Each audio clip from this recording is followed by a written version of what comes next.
You throw over $1,000 a month into local wishing wells. Of course, you idiot, because I'm wishing for more money.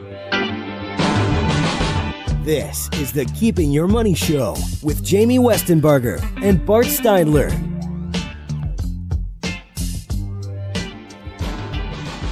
All right, welcome back to Keeping Your Money Show. Jamie Westenberger, joined as always by Bart Steinler. We're talking about the surprisingly, I guess I'll use the word easy, way that you can actually save enough money in your 401k. It's never too late either, you know.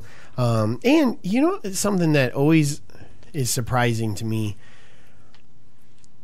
A lot of you listening to this show are doing a lot better than you think you are. I mean, I know we're a lot of doom and gloom because so many people are doing nothing, but many times the people listening to this show don't even fit into those categories because the fact that you're listening to this show probably sets you apart to a certain degree because you're at least interested enough to pay attention, you know? Right.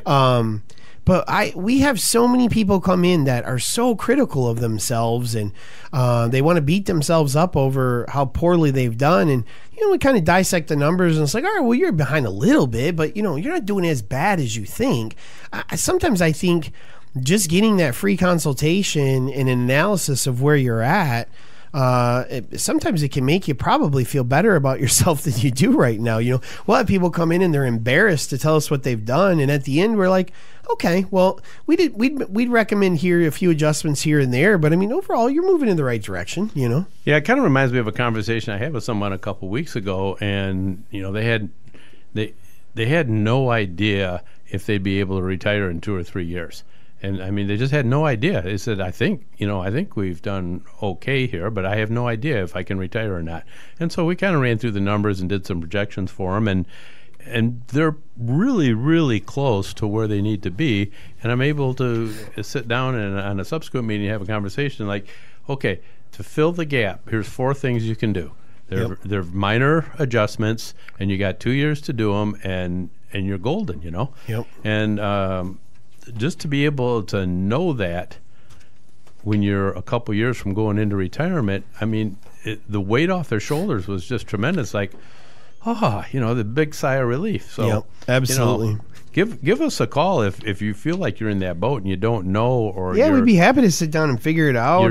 You're kind of transitioning from, you know, the working person who's been accumulating to the retired person that's going to need to, you know, draw income off what they've accumulated. I mean, or maybe you're in a situation where you're working for some of these companies locally that are looking at some pretty significant cuts. Right. And maybe you're 58 or 59 or 60 and you were planning on working to 65 and now you're like, maybe I'm not going to work to 65. Well, I'm definitely not working here till 65. Right. You know? Now do I still need to go get a job? Or, you know, I mean, we can do some, you know, a bunch of different analytics to really give you a much clearer picture of what your situation is. So, yeah, give us a call. 888-98-MONEY is the number, 888-986-6639. So, you know, it's everyone's goal, I think, that I've ever talked to, if they could, to retire early, right? Rarely does a person come in that says, I really don't want to retire. I'm going to work till I die, and I'm good with that. You know, I'm much more likely to hear well, if I could punch out of there at 55, that'd be awesome. If I could retire at 50, that would be amazing, you know. And although that kind of elicits those ideas of never having to, have the alarm clock go off again, and, you know, all those projects around the house you've been putting off for 2 decades, you could get done, and maybe you love to golf, so you're going to be golfing more. There really can be, significant downsides to that a lot of times people don't think about. And it's not always just the financial. It can be financially concerning. But it also a lot of times has to do with social aspects of things. And one of the largest things I think we hear from clients who retire early is, you know, kind of the loss of that social fabric, that social interaction. You know, they feel out of the loop, you know, and think about your average day at work. You know, you're probably talking to a lot of people, whether it's about what the Game of Thrones episode was like, or, you know, what's going on in politics or baseball, or, you know, whatever. Or maybe even what's going on at work. Right. But you kind of lose that, that if you've gone there for 30 years of your life, they're not going to call you. I mean, the people that are still working are not going to call you on Monday because they miss your point of view on the Tigers. I mean, so you kind of got to think about that a little bit.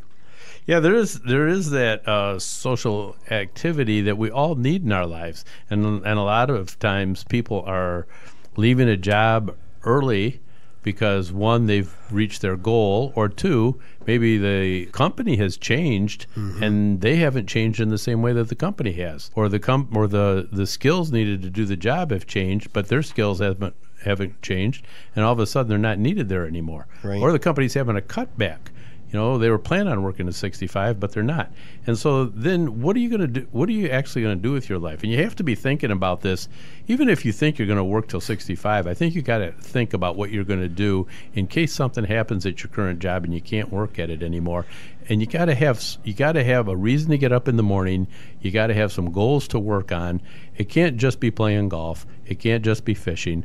Those can be part of it, and you can do more of those than you did when you were working, but you have to have something that's going to give you that personal satisfaction, something that you can still identify yourself with. Yep. And it reminds me of a story I heard. This isn't a client of mine, but it's another advisor I know, and his client had decided that when he retired, he was going to move to the Keys and he was going to go scuba diving every single day. He'd never been scuba diving, but he'd always dreamed of scuba diving. He's always wanted to scuba dive.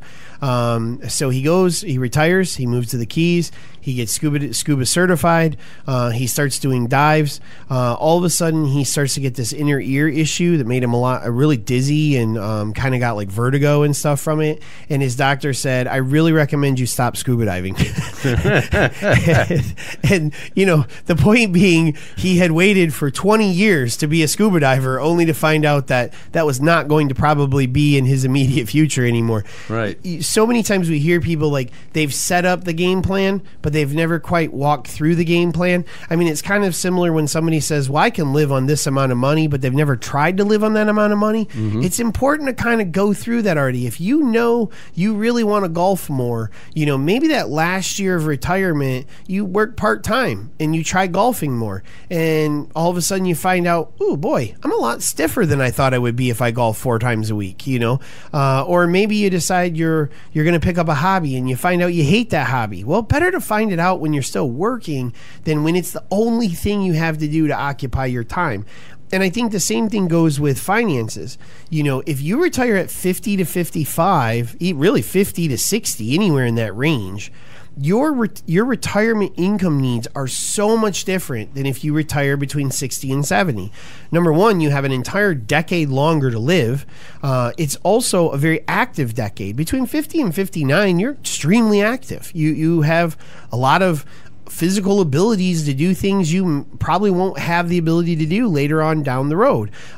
You may find you spend a lot more money retired at 55 than you do retired at 65. So that has to play into the equation when you're figuring out how much money you have to have. And then on top of that, of course, you have healthcare concerns. Yeah, and I tell you, we do these projections too about how long your money will last and things like that. And if you take a look at taking a certain amount of money and drawing a certain amount of income and having it last 30 years, and then you change that projection to having it last 40 years, the amount of income, the amount of money you need to start with is going to be significantly higher. So if you're starting out 10 years earlier than a normal retirement, you need to have a lot more money put away to maintain the same lifestyle. Or let's say you think you need 20% more in your 50s. You're draining more out in the beginning. You'll need more because you're not going to have the time for interest and accumulation to kind of catch up to that difference. And then just the cost of health insurance. If you're retiring at 65, you have Medicare. It makes up a good chunk of what's going to pay for your health care. If you're retiring at 50, you're going to probably have to, unless you have like an amazing pension, like you're a state trooper or something, you're going to have to go out to the private market and buy health insurance. That is not cheap. No. So that is an additional expense that you are going to have to figure into your equation. If you're thinking about retiring early, or maybe you're just thinking about if you can retire at all, by all means, give us a call. We'd love to talk to you. 888-98-MONEY is the number. That's 888 986-6639. Don't take calls on the air, but somebody does answer the phone 24 hours a day, and we would love to sit down and talk to you about your situation and how we can help. All right, coming up, 5 ways a Roth IRA can actually ruin your retirement right here on the Keeping Your Money Show.